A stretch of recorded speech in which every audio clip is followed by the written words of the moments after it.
നമുക്ക് ബാലിന്റെ ഗോമതിയുടെ നാളത്തെ നല്ലൊരു കഥ കേട്ടാലോ? വീഡിയോ ഇഷ്ടപ്പെടുവാണെന്ന് ഹൈപ്പ് ചെയ്യാൻ മറക്കരുതേ. ആദ്യമായി കാണുന്നവരാണെങ്കിൽ സബ്സ്ക്രൈബ് ചെയ്യാനും മറക്കരുത് കേട്ടോ. അങ്ങനെ കൃഷ്ണമംഗലത്ത് കൊടുമ്പിരി കൊണ്ട ചർച്ച നടക്കുവാണ്. മീനാക്ഷിയെ വിജിലൻസുകാർ അറസ്റ്റ് ചെയ്തതുമായിട്ട് ബന്ധപ്പെട്ടുള്ള ചർച്ചകളാണ് നടക്കണേ. പക്ഷെ ഇന്ദിരാമ്മയ്ക്ക് സംശയങ്ങളൊക്കെ ഉണ്ടായി. ഒരു കാരണവശാലും മീനാക്ഷി അങ്ങനെ കൈക്കൂലി ഒന്നും മേടിക്കുന്നവളല്ല. ഇതിന്റെ പിന്നിൽ എന്തൊരു ചതിയുണ്ടോ? തന്റെ സംശയങ്ങൾ ഇന്ദിരാമ്മ തുറന്നു പറയുന്നുണ്ട് മക്കളോട്. കാരണം കൃഷ്ണമംഗലവും ദേവമംഗലവും പണ്ട് മുതൽ ശത്രുതയല്ലേ. അപ്പൊ ഇനി മീനാക്ഷിയെ കൊടുക്കാനായിട്ട് തന്റെ അമ്മക്കൾ എന്തെങ്കിലും പണി ചെയ്തിട്ടുണ്ടോന്ന് അറിയത്തില്ലോ. അപ്പൊ അതിനെക്കുറിച്ച് ചോദിച്ചപ്പം അച്യുതനൊക്കെ കൈമലർത്തുവാണ്. ഒന്നും അറിയില്ല എന്ന് പറഞ്ഞു അച്യുതന്. പക്ഷെങ്കിൽ ഇന്ദിരാമ്മയ്ക്ക് അത് വിശ്വാസം ആയില്ല.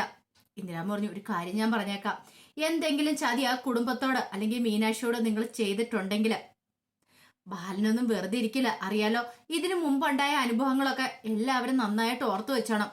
ബാലനായതുകൊണ്ട് മാത്രം. ഇത് കേട്ട് കഴിഞ്ഞപ്പോ അച്യുതൻ പറഞ്ഞു, അമ്മ എന്തൊക്കെയാ അമ്മ പറയണേ? അല്ലെങ്കിലും അതെ, അമ്മയ്ക്ക് പണ്ട് തൊട്ട് ചോറ് ഇവിടെ കൂറ അവിടെ എന്ന് പറഞ്ഞു കണക്ക് അവരോടാണല്ലോ സ്നേഹം കൂടുതല്. സ്വന്തം മക്കളോട് അമ്മയ്ക്ക് ഇത്ര സ്നേഹമില്ല. മകളോടും മരുമാനോടും അവിടുത്തെ കൊച്ചുമക്കളോടും സ്നേഹം. ഇന്ദിരാമ്മ പറഞ്ഞു, എടാ നീയൊക്കെ ചെയ്യുന്ന പ്രവൃത്തികൾക്കൊക്കെയാ ഞാൻ പറയാറുള്ളേ. അല്ലാതെ നിന്നെ ഒന്നും ഞാൻ സ്നേഹിക്കാതിരുന്നിട്ടില്ല. ഓരോ തെറ്റ് ചെയ്യുമ്പോ തെറ്റ് ആരുടെ ഭാഗത്താണോ ഞാൻ അവരെ കുറ്റപ്പെടുത്തി സംസാരിക്കും. അതിപ്പോഴെന്നല്ല, എപ്പോഴും അങ്ങനെ തന്നെയാന്ന് പറഞ്ഞു. അച്ഛനും പറഞ്ഞു, എന്റെ അമ്മ അവളെ കുറിച്ചൊന്നും അറിയത്തില്ലാത്തോണ്ടാ. അവളൊരു ഫ്രോഡാണ്. അവൾ എത്ര രൂപ കൈക്കൂലി വാങ്ങിച്ചിട്ടുണ്ടോന്ന് അറിയാവോ? അമ്മ ഈ വീട്ടിലിരിക്കുന്നോണ്ട് അറിയത്തില്ലാത്താന്നൊക്കെ പറഞ്ഞോണ്ട് ഇന്ദിരാമ്മനെ ഒന്ന് തെറ്റിദ്ധരിപ്പിക്കാൻ ശ്രമിക്കുന്നുണ്ട്. ഈ സമയത്ത് ആര്യനും ധർമ്മനും കൂടെ പോലീസ് സ്റ്റേഷനിലേക്ക് വന്നു. അപ്പം ഇങ്ങനെ വിളിച്ചോണ്ട് പോയി അല്ലെങ്കിൽ പിടിച്ചോണ്ട് പോയെന്നുള്ള കാര്യങ്ങളൊക്കെ ധർമ്മം വിളിച്ച് ആര്യനോട് പറഞ്ഞിട്ടുണ്ടായിരുന്നു. ബാലൻ പോയി. അപ്പം ധർമ്മന് കടയിലിരിക്കാൻ തോന്നിയില്ല. രാമേണ്ണെ കടയെ ഏൽപ്പിച്ചിട്ടാണ് ധർമ്മൻ ആര്യനെ വിളിച്ചോണ്ട് നേരെ പോലീസ് സ്റ്റേഷനിലേക്ക് ചെല്ലുന്ന സമയത്ത് CI എത്തിയിട്ടുണ്ടായിരുന്നില്ല. മീനാക്ഷി അവിടെ ഇരിക്കുന്ന കണ്ടപ്പത്തിന് ഓടിച്ചെന്ന് രണ്ടുപേരും കൂടെ എന്നിട്ട് ചോദിച്ചു, എന്താ മീനു, ഇതെന്താ പറ്റിയെന്നൊക്കെ ധർമ്മൻ ചോദിക്കണം. അപ്പോഴേക്കും മീനാക്ഷിയുടെ കണ്ണൊക്കെ നിറഞ്ഞു വന്നു. ആര്യം പറഞ്ഞ് സങ്കടപ്പെടേണ്ട കാര്യമൊന്നുമില്ല, ധൈര്യമായിട്ടിരിക്കുക. മീനാക്ഷി അടുത്ത് കൈക്കൂലി മേടിക്കില്ലെന്നുള്ള കാര്യം ഞങ്ങൾക്ക് നന്നായിട്ടറിയാം. അല്ല, ആരോ എന്തോ ചെയ്താ ശരിക്കും ഇത് ഇവിടെ ഒരു ചതിയാ നടന്നിരിക്കുന്നത്. ആരാ ചതിച്ചെന്ന് ചോദിച്ചു. അപ്പോഴേക്കാണ് മീനാക്ഷി പറയണേ, എന്നെ ആകാശ് ചതിച്ചതെന്ന്. ആകാശേണോ എന്ന് ആരും ചോദിച്ചു. അതെ, ആകാശ് എന്നെ ചതിച്ചേ. കടയുടെ ലൈസൻസിന് വേണ്ടിയിട്ട് കുറെ തവണ ആകാശ് എന്നോട് ചോദിക്കുന്നേ. പക്ഷെ അത് കൊടുക്കാൻ ഞാൻ തയ്യാറായില്ല. കഴിഞ്ഞ ദിവസം എന്നെ വെല്ലുവിളിച്ചിട്ടുണ്ടായിരുന്നു. ഏത് വിധേന നിന്റെ കസേര തെറിപ്പിച്ചിട്ടാണെങ്കിലും ഞാൻ ആ ലൈസൻസ് വാങ്ങിച്ചെടുക്കുന്നു. ഞാൻ ആ കസേരയിൽ നിന്ന് മാറുവാണെങ്കിൽ ഉറപ്പായിട്ടും അവിടെ വേറൊരാൾ വരും. അപ്പൊ അവരെ സ്വാധീനിച്ച് ആ ലൈസൻസ് വാങ്ങിച്ചെടുക്കാലോ.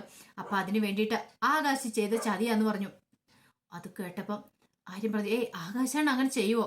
ഇത് ഉറപ്പായിട്ടുള്ള കാര്യമാ. ധർമ്മം പറഞ്ഞു, അങ്ങനെയാണെങ്കിൽ അത് അവനോട് ചോദിച്ചിട്ട് തന്നെ കാര്യം. എന്നാലും അവൻ ഇത്ര ക്രൂരനാകാൻ പറ്റുമോ? അവനിത് എന്തു ഭാവിച്ച കാര്യ? അവർക്ക് ചിന്തിക്കാൻ പോലും പറ്റുന്നുണ്ടായിരുന്നില്ല. അപ്പോഴേക്കുമാണ് CI അങ്ങോട്ടേക്ക് വരുന്നത് തന്നെ. CI വന്ന് കയറിയത് കണ്ടു കഴിഞ്ഞപ്പോഴത്തേക്കും കോൺസ്റ്റബിൾ പേടിച്ചു പോയി. കാരണം അകത്ത് ആര്യനും ധർമ്മനും ഒക്കെ ഉണ്ട്. CIക്ക് ഒട്ടും ഇഷ്ടപ്പെടില്ല എന്നുള്ള കാര്യം മനസ്സിലായി. അപ്പോഴേക്കും CI അകത്തേക്ക് അങ്ങോട്ട് കയറിപ്പോയി. കയറി ചെന്ന് കഴിഞ്ഞപ്പോഴത്തേനും മീനാക്ഷിയായിട്ട് അവർ സംസാരിക്കുന്ന കാഴ്ച കണ്ടേ. പെട്ടെന്ന് വെച്ച്, നിങ്ങളൊക്കെ ആരാ? നിങ്ങൾ ആരാ അകത്തേക്ക് കടത്തി വിട്ടേന്ന് ചോദിച്ചു. അത് കേട്ടപ്പോൾ ധർമ്മം പറഞ്ഞു, അത് എനിക്കത് മീനാക്ഷിയുടെ മാമനാ. ഏത് മാമനാണെങ്കിലും നിങ്ങളോട് ആരാ പറഞ്ഞു ഇവിടെ കയറി ഇവരെ കാണാൻ? മര്യാദയ്ക്ക് ഇറങ്ങി പോകാൻ പറഞ്ഞു. അത് കേട്ട് കഴിഞ്ഞപ്പം ആര്യം പറഞ്ഞു, അല്ല സാറേ, അത് പിന്നെ മീനാക്ഷി അടുത്ത് ഒരു തെറ്റും ചെയ്തിട്ടില്ലെന്ന് പറഞ്ഞു. തെറ്റ് ചെയ്തിട്ടുണ്ടോ ഇല്ലെന്നൊക്കെ കോടതി തെളിയിച്ചോളും. കോടതി നിങ്ങൾ പോയി തെളിയിക്കാൻ നോക്ക്. പിന്നെ ഇവരെ ഇനിയിപ്പോ 2 ദിവസത്തിന് ജാമ്യത്തിലെടുക്കാൻ പറ്റില്ല. കാരണം ഇനി ശനി ഞായറും ആയതുകൊണ്ട് കോടതിക്ക് അവധിയായിരിക്കും എന്ന് പറഞ്ഞു. അത് കേട്ടപ്പം ആര്യം പറഞ്ഞു, സാറേ അങ്ങനെ പറയരുത്. മീനാക്ഷി അടുത്ത് തെറ്റ് ചെയ്തിട്ടില്ല എന്ന് പറഞ്ഞു. തെറ്റ് ചെയ്താലും ഇല്ലെങ്കിലും ഇവര് ഇനിയിപ്പോ തിങ്കളാഴ്ച കോടതി ഹാജരാക്കും. അവിടെ നിങ്ങളൊന്ന് ജാമ്യത്തിലെടുക്കാൻ നോക്കുക. പിന്നെ ഇവര് കുറ്റസമ്മതം നടത്തുവാണെങ്കിൽ ഇവരെ വെറുതെ വിടും. അല്ലെങ്കിലുണ്ടല്ലോ ഇവര് 14 ദിവസം റിമാൻഡ് കഴിയേണ്ടതായിട്ട് വരുമെന്ന് പറഞ്ഞു. അങ്ങനെ ആര്യനെ ധർമ്മനെയൊക്കെ പുറത്തേക്ക് ഇറക്കി വിട്ട സമയത്ത് മീനാക്ഷി ഇങ്ങനെ വിഷമിച്ച് നിൽക്കുകയാണ്. പുറത്തേക്ക് ഇറങ്ങി വന്ന് കഴിഞ്ഞപ്പോഴത്തേനും ധർമ്മൻ ആര്യനോട് പറഞ്ഞു, അവനൊന്ന് കണ്ടേ നമുക്ക് ആകാശിനെ എന്ന് ചോദിച്ചു. അതെ. പിന്നീട് അവർ രണ്ടുപേരും കൂടെ ആകാശിനെ കാണാനായിട്ട് ചെന്നു. ആകാശിനെ എന്ത് ചെയ്യണമെന്ന് അറിയില്ലാതിരിക്കുന്ന സമയത്താണ് ഇവര് ചെല്ലുന്നത്. ധർമ്മൻ ചെന്നിട്ട് ആകാശിന്റെ കോളർ കുത്തിപ്പിടിച്ച് ചോദിച്ചു, നീ എന്ത് പരിപാടിയാടാ കാണിച്ചേ? ആ പാമ്പ് പിടിച്ച മീനാക്ഷി നീ ചതിച്ചല്ലേന്ന് ചോദിച്ചു. അപ്പോഴേക്കും ആകാശ് പറഞ്ഞു, മാമൻ എന്താ പറയണേ? ഞാൻ അങ്ങനെ ചെയ്തിട്ടില്ല. ഞാൻ അങ്ങനെ ചെയ്യുമെന്ന് തോന്നുന്നുണ്ടോ? ആര്യം പറഞ്ഞു, ആകാശേട്ടാ, മുമ്പ് ആകാശേട്ടൻ ഫയലൊക്കെ അടിച്ചു മാറ്റിയതല്ലേ മീനാക്ഷി അടുത്തിടെ? എടാ അതങ്ങനെ ചെയ്തെന്നും പറഞ്ഞോണ്ട് ഇപ്പൊ ഞാൻ അങ്ങനെയും ചെയ്തിട്ടില്ല. ദേ മീനാക്ഷിയെ കൈക്കൂലി കേസ് ഞാൻ പെടുത്തു നിനക്ക് തോന്നുന്നുണ്ടോ? ഞാൻ ഒരിക്കലും ചെയ്തിട്ടില്ല എന്ന് പറഞ്ഞു. ഒടുവിൽ ആണയിട്ട് ആകാശ സത്യങ്ങൾ പറയണം. അത് കേട്ടപ്പം ആര്യം പറഞ്ഞു, അങ്ങനെയാണെങ്കിൽ ഇതിനകത്ത് എവിടെയോ എന്തോ ഒരു ചതി നടന്നിട്ടുണ്ടല്ലോ എന്ന് പറഞ്ഞു. ധർമ്മം പറഞ്ഞു, അതെനിക്കും തോന്നുന്നുണ്ട്. ചതിയാണെങ്കിൽ അത് കണ്ടുപിടിച്ചാൽ മതിയാവുള്ളൂ. പിന്നീട് കാര്യങ്ങളൊക്കെ ആകാശ് പറയാണ് എന്താ സംഭവിച്ചെന്നൊക്കെ. വീണ മാഡത്തിന്റെ ഹസ്ബൻഡാന്ന് പറഞ്ഞ ഒരാളാണ് വീട്ടിൽ കൊണ്ടുവന്ന് പണം തന്നേന്നാ പറഞ്ഞേ. അങ്ങനെയാണെങ്കിൽ ഒരുപക്ഷെ അവരോട് ചോദിച്ചിട്ടുണ്ട് കൃത്യമായിട്ടുള്ള കാര്യങ്ങളൊക്കെ അറിയാൻ സാധിക്കുമെന്ന് പറഞ്ഞു.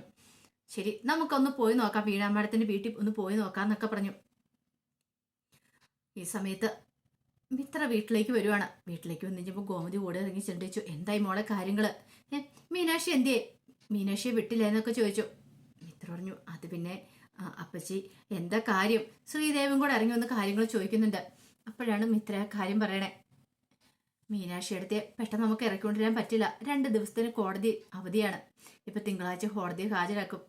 അല്ല എന്നാലും ഇത് ആരാ ഈ ചതി ചെയ്തെന്നൊക്കെ ചോദിച്ചു കഴിയുമ്പത്തിന് മിത്ര പറഞ്ഞു, ആകാശേണ്ണ മീൻ ചേച്ചി പറയണമെന്ന് പറഞ്ഞു. ആകാശോ? അവൻ ഇങ്ങനെ ഒരു ചതി ചെയ്യുവാന്ന് ഗോമതി ചോദിച്ചു. അതെനിക്കറിയില്ല അപ്പച്ചി, പക്ഷെ ആകാശേണ്ണ പറയുന്നേ. ആകാശേണ്ണൻ 2 ദിവസം മുമ്പ് വിളിച്ചിട്ടുണ്ടായിരുന്നു. ഗോമതി നെഞ്ചെടുത്തരിച്ച് നിലവിളിക്കുന്ന സമയത്ത് ശ്രീദേവി പറഞ്ഞു, ഇതിനകത്ത് എന്തോ ഒരു ചതിയുണ്ട് മിത്രേ, ഇത് എവിടെയോ എന്തോ ചതിയുണ്ട്. അതെന്താന്ന് കണ്ടെത്തിയാൽ മാത്രം നമുക്ക് മീനിനെ രക്ഷിക്കാൻ പറ്റുള്ളൂ. 2 ദിവസം മീന് പോലീസ് ലോക്കപ്പിൽ കിടക്കാന്ന് പറഞ്ഞാല്. അത് കേട്ടപ്പോൾ ഗോമതി പൊട്ടിക്കരയാൻ തുടങ്ങി. ദൈവമേ, എൻ്റെ മോള് 2 ദിവസം പോലീസ് ലോക്കപ്പിൽ കിടന്ന് ചിന്തിക്കാൻ പോലും പറ്റുന്നില്ല. അപ്പൊ തന്നെ ആൾക്കാരൊക്കെ അറിഞ്ഞിട്ടുണ്ടായിരുന്നു കൈക്കൂലി കേസ് പിടിയിലായെന്ന്. പക്ഷെ മീനാക്ഷി നിരപരാധി എന്നുള്ള കാര്യം ആർക്കും അറിയത്തുണ്ടായിരുന്നില്ലല്ലോ. ഇതേ സമയത്ത് ആകാശും ആനും ധർമ്മനും ഒക്കെ വീണ മാഡത്തിന്റെ വീട്ടിലേക്ക് ചെല്ലുവാണ്. അങ്ങനെ ചെന്ന് കോളിംഗ് ബെൽ അടിച്ചു കഴിഞ്ഞപ്പോഴത്തേനും വീണ മാഡത്തിന്റെ ഹസ്ബൻഡാണ് വന്നത് കഥ തുറക്കുന്നത്. തുറന്നു കഴിഞ്ഞപ്പം ആര്യനെ കണ്ടു ചോദിച്ചു, എന്താ കാര്യം എന്താന്ന് ചോദിച്ചു. അപ്പോഴേക്കും ആര്യം കാര്യം പറയുന്നുണ്ട്. അല്ല നിങ്ങൾ വീട്ടിൽ കൊണ്ടുവന്ന് പൈസ കൊടുത്തില്ലേ എന്നൊക്കെ ചോദിച്ചു കഴിഞ്ഞപ്പോഴത്തേനും അയാൾ പറഞ്ഞു, വീട്ടിൽ കൊണ്ടുവന്ന് പൈസ കൊടുത്തെന്നോ? ആകാശ് ഇവിടെ വന്ന് പൈസ മേടിക്കുമല്ലേ ചെയ്തേന്ന് ചോദിച്ചു. ഇത് കേട്ടപ്പോൾ ആകാശ് ചോദിച്ചു, ചേട്ടാ ഞാൻ എപ്പോഴാ ഇവിടെ വന്ന് പൈസ മേടിച്ചെന്ന് ചോദിച്ചു. നിങ്ങൾ ഏതാന്ന് ചോദിച്ചു. ഞാനാ ഈ പറയുന്ന മീനാക്ഷിയുടെ ഹസ്ബൻഡ് എന്ന് പറഞ്ഞു. നിങ്ങളല്ലോ ഇവിടെ പൈസ മേടിക്കാൻ വന്നേ, വേറൊരാളാണല്ലോ എന്ന് പറഞ്ഞു. വേറൊരാളോ? അതെ, ഒരു തൊപ്പിയൊക്കെ വെച്ച് ഇത്തിരിയും കൂടെ പ്രായമുള്ള ഒരാളാന്ന് പറഞ്ഞു. അപ്പോഴേക്കും വീണാമടം അങ്ങോട്ട് ഇറങ്ങി വരുവാണ്. അപ്പം വീണാമടം വന്നിട്ട് കാര്യങ്ങളൊക്കെ ചോദിച്ചു കഴിഞ്ഞപ്പോഴത്തേനും അയാൾ പറഞ്ഞു, ഇതേ ഇയാളല്ല വന്ന് പണം മേടിച്ചുകൊണ്ട് പോയെന്ന് പറയാണ്. അപ്പോഴേക്കും വീണ മാഡത്തിന് അപകടം മനസ്സിലായി. എന്തോ കാര്യങ്ങൾ ഇതിൻ്റെ അകത്ത് ടെസ്റ്റ് നടന്നിട്ടുണ്ടെന്നുള്ള കാര്യം മനസ്സിലായി. അതുപോലെ തന്നെ ആനും ആകാശിനും ഒക്കെ. പക്ഷെ ആരാ വന്ന് പണം മേടിച്ചുകൊണ്ട് പോയെന്നുള്ള കാര്യം മാത്രം അവർക്കറിയില്ല. ഈ പറയുന്ന അയാൾക്ക് ആളെ കണ്ടാൽ മനസ്സിലാവും. പക്ഷേങ്കില് ആകാശല്ല, ഈ നിൽക്കുന്ന ആകാശല്ല, ആകാശം എന്ന് പറഞ്ഞ് പേരും പറഞ്ഞുകൊണ്ട് വന്ന് മേടിച്ചുകൊണ്ട് പോയതാ. അപ്പൊ അങ്ങനെയാണ് ഇതിനിടയ്ക്ക് ടെസ്റ്റ് നടന്നേക്കുന്നുള്ള കാര്യം ആകാശം ധർമ്മനും ഒക്കെ മനസ്സിലായി. മനഃപൂർവ്വം ആരോ കരുതി കൂട്ടി മീനാക്ഷിയെ ചതിക്കാൻ ശ്രമിച്ചാന്നുള്ള കാര്യം ധർമ്മനും മനസ്സിലായി. പക്ഷെ ആരാന്ന് കണ്ടെത്തണമെങ്കിൽ ആദ്യം അയാളെ കണ്ടെത്തണം. ഇവിടെ കൊണ്ടുവന്ന് ഇവിടെ ഒന്ന് പണം മേടിച്ചുകൊണ്ട് പോയത് ആരാന്ന് അറിയണം. അതിന് വേണ്ടിയിട്ട് അവരിറങ്ങി തിരിക്കുന്നുണ്ട്. അപ്പൊ അതിന്റെ വിശേഷങ്ങളൊക്കെയാണ് നമ്മൾ കാണുന്നത്. ആ വിശേഷങ്ങൾക്കായി നമുക്ക് എല്ലാവർക്കും കാത്തിരിക്കാട്ടോ. ഒരിക്കൽ കൂടി എല്ലാവർക്കും ശുഭരാത്രി നേർന്നുകൊണ്ട് നിർത്തുന്നു.